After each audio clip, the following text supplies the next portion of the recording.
কেন্দ্রে নরেন্দ্র মোদী সরকারের কি ইস্তফা দেওয়ার সময় চলে আসছে? নরেন্দ্র মোদী তার পদ থেকে কি সরে যাবেন? কেন এই নিয়ে চর্চা হচ্ছে তার কারণটা হচ্ছে যে গত 12ই জুলাই থেকে একের পর এক সেনা জঙ্গি সংঘর্ষ চলছে। প্রায় 5 জনের মতো সেনা শহীদ হয়েছেন এবং গত 32 মাসে 48 জন সেনা জওয়ান শহীদ হয়েছেন। কিন্তু দেশের প্রধানমন্ত্রী নরেন্দ্র দামোদর দাস ভাই মোদী তিনি মুকেশ আম্বানিদের তার ফ্যামিলির বিয়েতে যেতে পারেন, কিন্তু নরেন্দ্র দামোদর দাস ভাই মোদী তিনি যেমন মণিপুর যেতে পারেন না, মণিপুর থেকে শুরু করে কাশ্মীর পর্যন্ত একের পর এক সন্ত্রাসী হামলায় কিন্তু ভারতীয় সেনা জওয়ান কিন্তু শহীদ হচ্ছে।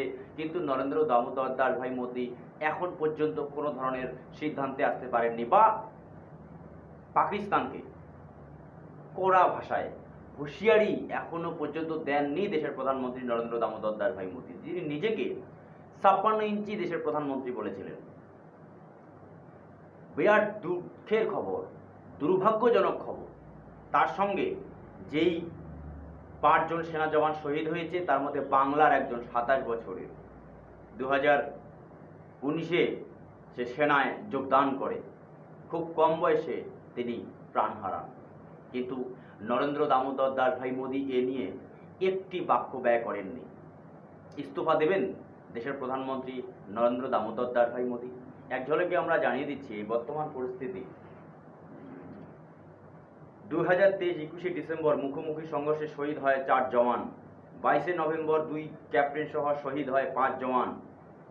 এপ্রিল-মে জোড়া হামলায় 10 জওয়ান শহীদ। 2022 13ই মে কাটরাতে পণ্য বোঝাই বাসে হামলা, 4 জন নিহত।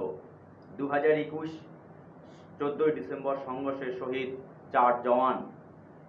মধ্যভূমি 2024 16 জুলাই ডোডায় 4 সেনা জওয়ান শহীদ। 8 জুলাই কাটুয়ায় সেনা কনভয়ে হামলা, 5 জওয়ান শহীদ।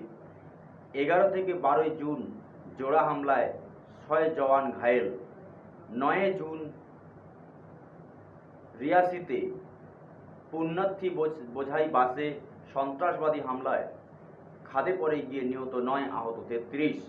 তার সাথে সাথে 4 মে পুঞ্জে বায়ুসেনার কনভয়ে হামলা, 1 জওয়ান শহীদ, 5 জওয়ান আহত। এবার এই পরিস্থিতিতে কেন্দ্রে নরেন্দ্র দামোদর দাস ভাই মোদী পাকিস্তানের বিরুদ্ধে কোনো ব্যবস্থা নেন নাকি কাশ্মীর ইস্যুতে যেই কথা বলেছিলেন দেশের প্রধানমন্ত্রী নরেন্দ্র দামোদর দাস ভাই মোদী যে 370 আর্টিকেলস তুলে নিলে কাশ্মীরে শান্তি, উন্নয়ন সবকিছুই হবে এবং সন্ত্রাসবাদ বন্ধ হবে, সেই ক্ষেত্রে কি দেশের প্রধানমন্ত্রী নরেন্দ্র দামোদর দাস ভাই মোদী ফেল হয়েছেন, ব্যর্থ হয়েছেন? আজ এ পর্যন্ত। যদি এই সমস্ত ভিডিও ভালো লাগে চ্যানেলটিকে লাইক, শেয়ার, কমেন্ট, সাবস্ক্রাইব করতে ভুলবেন না।